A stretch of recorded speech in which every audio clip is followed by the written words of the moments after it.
Hello, hello, hello. Welcome to Wellness by Design. I'm Jane Hogan, the wellness engineer. Really excited today because we're talking about food sensitivities. This is a big issue that comes up a lot with people that I work with. There's a lot of talk about food sensitivities, and I've got an expert today, Leslie Parran. Really excited to have Leslie here. Thank you, Leslie, for being here today. Well, I am so glad to be here with you, Jane.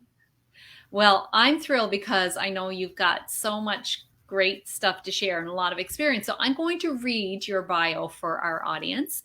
So Leslie is there's a lot of letters after your name, Leslie. I know. I just added another one, so it's okay if you don't say them all. I saw you just passed your functional med, your certification, right? For my the national board exam, National Health Coaching Board exam. Yeah. Fantastic. MSRN, FDN-P, BCFWC, FMCHC, and so on. Yeah. She's a board certified functional wellness coach, functional diagnostic nutrition practitioner, licensed ecclesiastical holistic practitioner, health coach, registered nurse, with 40 years of nursing experience, as well as certifications in nursing, oncology, gluten sensitivity, and essential oils. Like, she's really got it all happening here. Leslie helps clients find a more natural and holistic way to address possible root causes of disease and inflammation that may result in pain, autoimmune disease, and other symptoms. Her mission is to move others from pain to peace. Her business is called Peace by Peace Wellness. PACE by PIECE. Yep. So they can feel better with less pain, move better, less inflammation, and live better, a more active and engaged life. So Leslie, so happy to have you here. Thank you so much for being a guest on Wellness by Design today. And I want to... Oh, sorry, go ahead. No, I was just going to say it's great to interface with you in this way because we've crossed paths in other venues. So it's so exciting to be with you today. We have, and I really enjoyed seeing your path and your progress and love what you have to say. So I know that if there's anyone watching or listening that has questions, and I'm sure people do when it comes to food sensitivities, so people are noticing that they've got food sensitivities, go ahead, type them in the comments or send us a message, whatever. Love to have you join in with any questions. So go ahead and do that. So Leslie, what got you on this journey? Like, none of us get to this holistic health space without something happening kind of that makes it really real in our own world. So what's your story?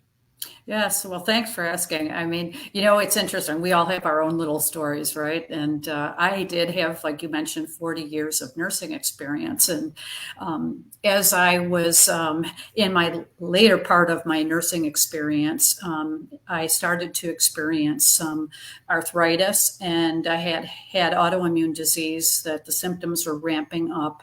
And I was very frustrated by going to traditional providers and not getting the right answer. And it was causing me a lot of discomfort. And in fact, I was very frustrated. I went to go play hockey with my grandson, and I literally was locked up, like car brakes were locked up, and I felt like the wheels were going to fall off. And it was very unpredictable. I couldn't tell if I was going to be able to walk at a given point in time, or if I couldn't, sometimes I would get stuck and I would have a very difficult time. And so this unpredictability and the fact that I thought I'm really not that old, I should not be having these symptoms, really led me to start to study the area of functional medicine and figuring out, is there a way that I can take care of control of my own health and figure out what's happening here? Because I wasn't getting anywhere through traditional providers. They were just, prescribing pain medication or changing my thyroid medication, and nothing was happening. And I wasn't getting other recommendations other than maybe you're getting old and maybe you should see a surgeon. So anyhow, I studied functional medicine. And as you can see by what you reported. I studied a lot, so I have some credentials in the arena, and through my experience, I was able to actually do some of my own testing, figure out some underlying hidden causes of stress that were causing the pain and the increase in autoimmune sensitivity, and was able to get those under control through changing my diet and lifestyle. And I am where I am today, and I feel so much better. I just had my 8th grandkid, and I love playing with them when I am with them. And it's nice to be able to rely on my body now to be able to do what it should be doing, right? And so that I can move freely and I can participate in the things that I want to participate in. So I'm very grateful for the experience, and I am looking to help others who also are challenged to, be able to do what they want to do, and not quite sure why it is that all of a sudden, or chronically they've developed symptoms, because symptoms aren't normal, Jane, as you know. They aren't. And it's really a scary point for people when they realize they aren't going to be able to do the things that they want to do or always planned on doing because of pain and mobility issues. So, fantastic that you got it figured out and that you wanted to use your knowledge to help other people. I think we get there, right? It's like, okay, I want to tell everybody this, that you don't have to just take the medications, or your only options aren't medication and surgery. There are other options. Yes, and I think, I just have a sort of a unique perspective because I have a lot of experience with cancer and helping manage cancer pain. So coming from the very traditional side of things, but I can also see how now in the functional medicine world and getting toward the root causes and trying to resolve those, how you can naturally help people heal so that they don't necessarily have to always rely on medication. Right. Okay, so let's dive into the title of this was how to identify food sensitivities and intolerances. And let's go, first of all, look at there's food sensitivities, there's intolerances, and there's allergies. What's the difference between these? Well, I think most of us, when we think of having a reaction to food, really are truly only thinking about food allergy. I mean, that's typically what people automatically assume. I'm allergic to food. If something happens and they get a symptom, I must be allergic to it. Yeah. Oftentimes, a traditional provider will only send them maybe to an allergist to get tested for what are called IgEL or IgE antibodies. And antibodies are those things that are basically indicating that you're having an antibody reaction to something. But what happens is they may go and get a standard test for a panel of typical allergens, IgE allergens, and it'll maybe show nothing, which means they really don't have a true allergy to something, but it doesn't preclude the fact that they may be sensitive or intolerant to the food. Right. Yeah. So some people might just start to notice, I notice when I eat, something.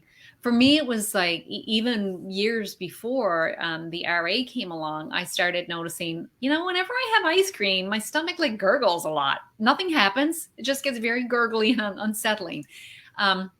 So some people may start to notice things like that. So when they're noticing those kinds of things, it's not an allergy. So would you call that a food sensitivity or an intolerance? What's the difference between those? Well, a food intolerance, and it may be that you were experiencing an intolerance to food. Oftentimes, the food intolerance is just the inability to digest a certain food, and commonly things like corn or dairy. Those are good examples of things that people often find after they eat a certain food. They have within the next hour or so, they experience this discomfort, and it's mostly gastrointestinal discomfort because their bodies either don't have the enzymes it takes to, digest the food, and so they might experience bloating. They may even have some diarrhea or gas and indigestion that are associated with that particular food, and so that's more or less a food intolerance. Okay. Comparatively, food sensitivity, many times people have the toughest time, I think, identifying food sensitivities, because these may take, if you're sensitive to a food, it may be a time lag of hours to even days from when you eat the particular substance and you start to experience symptoms. And the interesting thing about food sensitivities is they're not necessarily gut related. So they may be gut related, but for example, many people have joint pain. So joint pain flares can often be related to people who have specific food sensitivities, and they're not even aware of them. Other people may experience things like eczema or skin reactions on their skin. Yeah. And some people can even have mental issues, for example, anxiety or depression, that are exacerbated through eating certain foods. And interestingly, when I was working in the hospital, there was a case in the psychiatry ward where an adolescent child was experiencing intractable schizophrenia. And they kept bringing her back in and adjusting her medications, and they weren't working. Well, interestingly, they found out that she was sensitive to corn. Wow. And when they removed all corn products from her diet, she no longer required medication and no longer had the symptoms of schizophrenia. So you can see that in some cases, this can be very severe.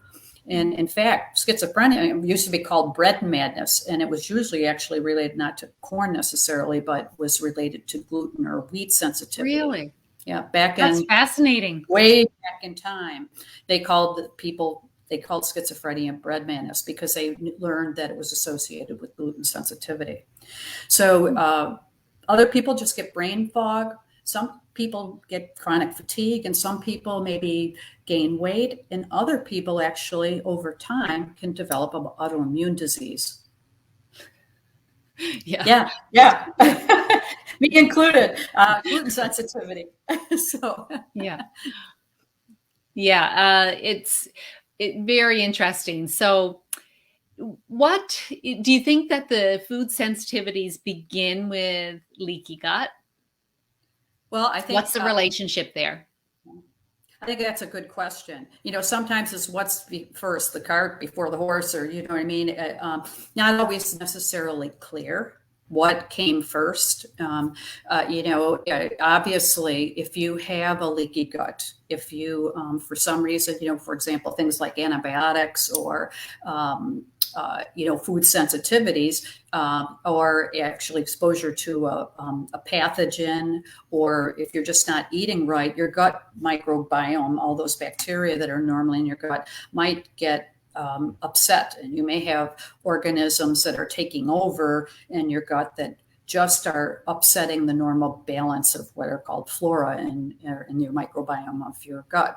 And so that can result in the gut actually opening up and what's called leaky gut, and what are called through the enterocytes, and you can get this leakiness, and that can result in undigested food particles, or particles that normally would be contained within the gut, leaking outside and into the bloodstream, and they can actually go to the weakest link in your body and set up house. And in my case, I got autoimmune Hashimoto's thyroiditis.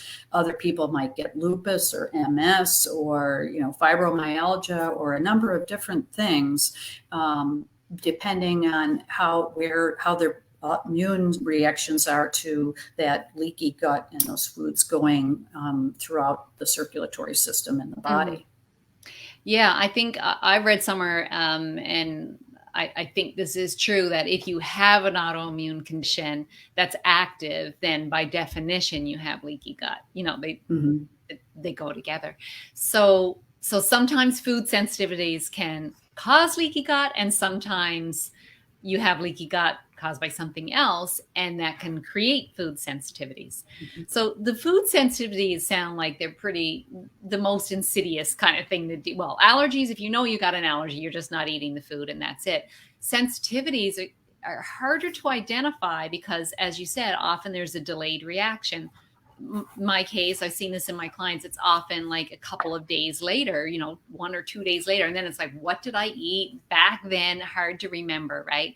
So what's your suggestion for people who suspect they may have food sensitivity? Well, if they have an autoimmune condition, they most likely probably do have a food sensitivity.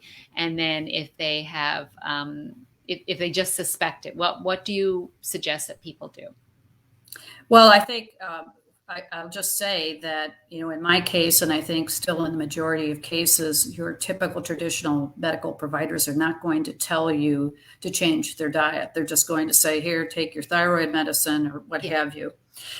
In my case, I tested to learn that I had gluten sensitivity.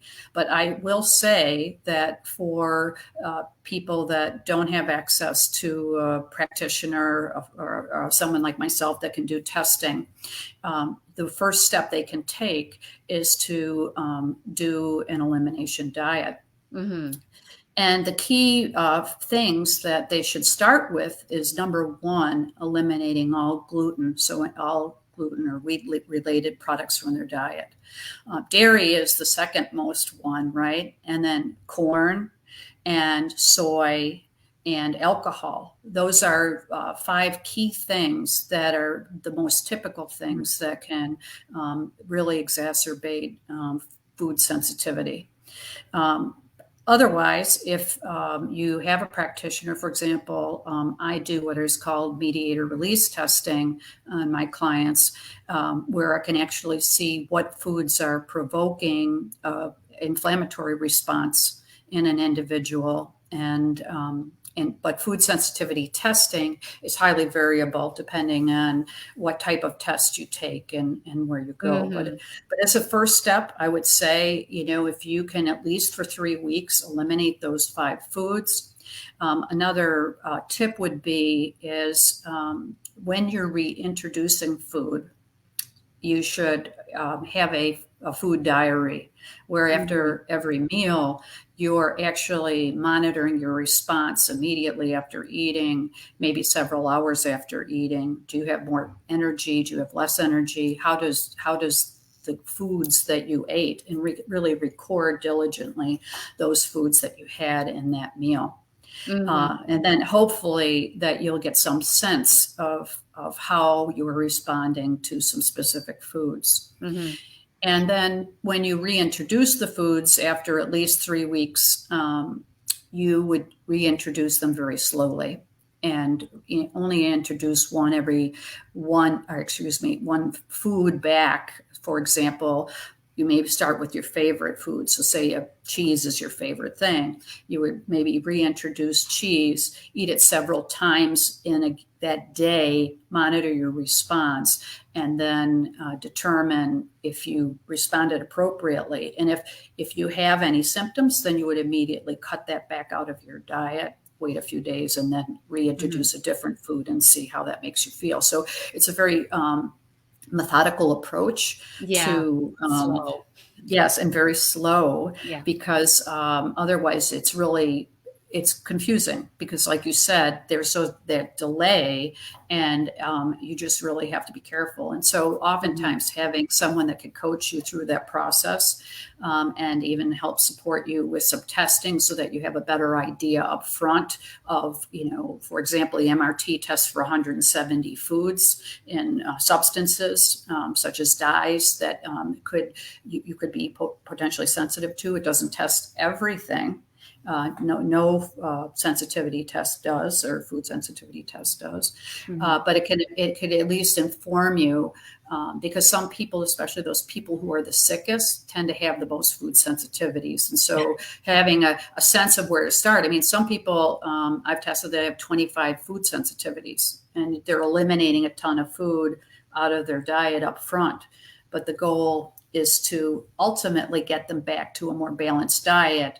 And in most cases, many foods can be reintroduced and symptoms won't necessarily reappear if the gut is fixed. And often people don't know how to fix their gut on their own. And so there again, a practitioner can really help them with healing a leaky gut and helping them rebalance their body so there are less food sensitivities. So when you're talking about eliminating those foods, you didn't mention sugar, but I mean, sugar is an obvious one too, right? Yeah, sugar is super important. And the interesting thing is that when you're talking about sugar and gluten and all that, it pretty much eliminates most processed foods because processed foods contain the corn and all those things in there. So I really like what you said there. Also, in reintroducing the foods, because people could have a delayed reaction, do you recommend that they, introduce a food and then wait 2 or 3 days before introducing another food? Definitely. Yeah. Because of the delay, like we talked about, it's hard to tell. And so that's why it's very important to do that slow reintroduction and not just, throw everything back in. Gives you an opportunity to see if that food is compatible with your body or your symptoms are reappearing or not. And of course, that's at that point in time, right? Because as we heal, then I find I can eat a lot more now than I could back when I was, say, at my worst case. And did you know that you had sensitivities to some of those foods? I was shocked at some of this when I did an MRT and saw these. I thought, lemons, pineapple, walnuts. Well, I had no idea what I was doing, and I just started off gluten, dairy, and sugar cold turkey, but I had such a reduction in pain so quickly. I knew that they were critical, right?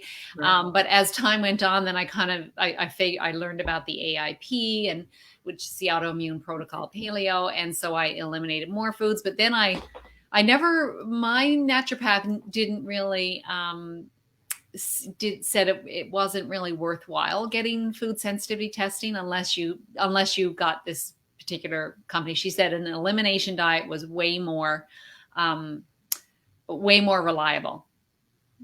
However, I did do this the muscle testing with a lady. I think you know what I'm talking about with muscle testing. So she identified some more foods that I didn't know that I was sensitive to. And it was like healthy foods, right? Things like parsley.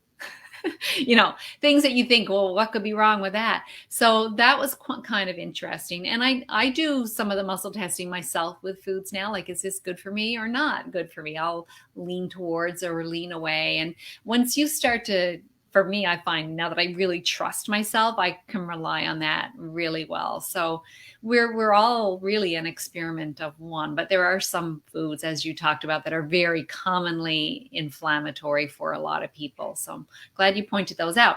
Okay. Let's talk about how do people know when they are not sensitive to foods anymore? Like how would they figure that out? Like, we eliminate this food. So would they just kind of go back and test it, leave it out for a while, and then go back and test it again? Is that what you suggest? Well, I think it all depends. Like you said, what method are you using? Are you using muscle testing? Are you using, food sensitivity testing?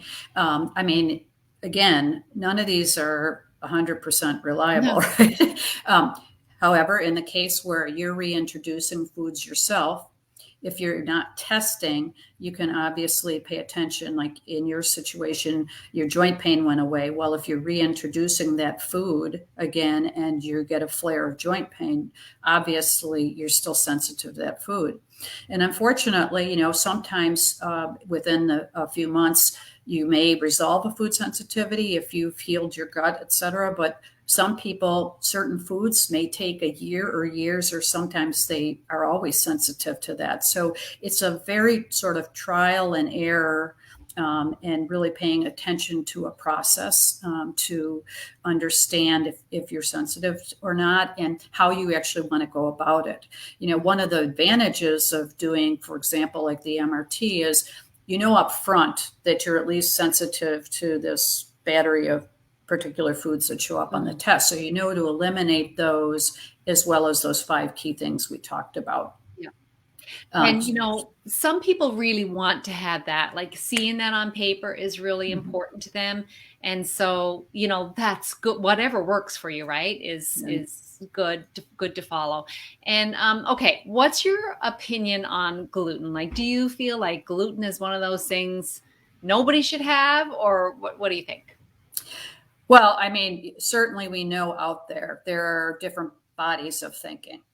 And it can be somewhat controversial. I think fairly consistently in the functional world, you hear that anyone with any autoimmune disease should cut gluten out of their diet.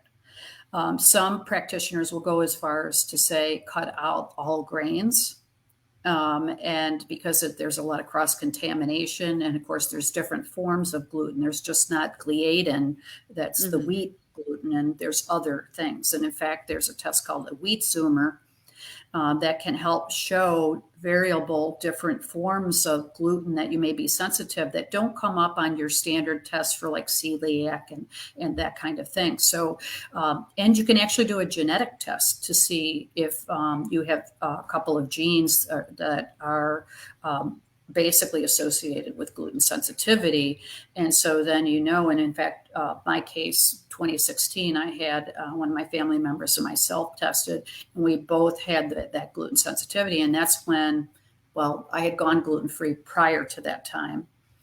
But it was for sure, I knew that I was, and obviously having autoimmune disease, that was something that I was going to have to stay off forever.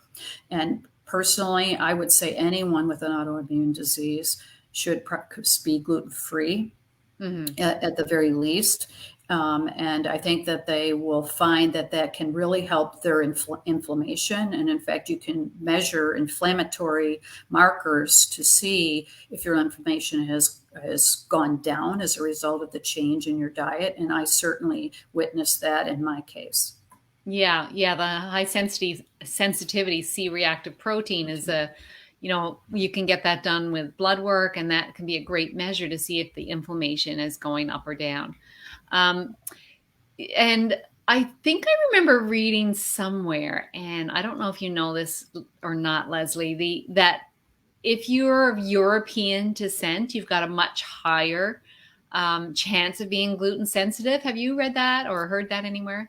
Well, I know, for example, Italians, they have a high population of gluten-sensitive individuals. In fact, the government subsidizes those people, I think, for their groceries to make sure they can get the foods they need to eat gluten-free. So Canada does that for celiacs as well. Yeah. So I think, there are certain descents that are certainly more sensitive to gluten. And of course, all of us are sort of a mixed bag of worms, pardon the expression. It's very hard to tell our descent, right? I mean, we can do our 23andMe or whatever and figure out what our descent is. But at the end of the day, figuring out the right diet is, and in fact, that's another thing, is really helping people find out the right diet for their type. Well, there's no one type. Everybody, like you said earlier, is an individual. And it's really sort of either testing or like you mentioned, without testing, you could go on a strict elimination diet and just use that and see how you do and reintroduce foods. But it all depends on the individual. And that's what I look to clients is to say, where are they at right now? Where are they coming from? What are they willing to do? What is most important to them? That's so true. What are they willing to do? I mean, I've met people who their fingers are all locked up and they can't use their hands. But if I mention gluten, they'll say, if I can't eat bread, I don't want to live. So, it's like, what are they willing to do? Okay. and that's, you got to honor that too, right? If that's where people are. But I think we're talking to the people that really do want to do something about it and take their health into their own hands. So I know you've got a gift that people can download, and I'll have the link there. 3 steps to feel better, move better, and live better in 30 days. I think it's an ebook.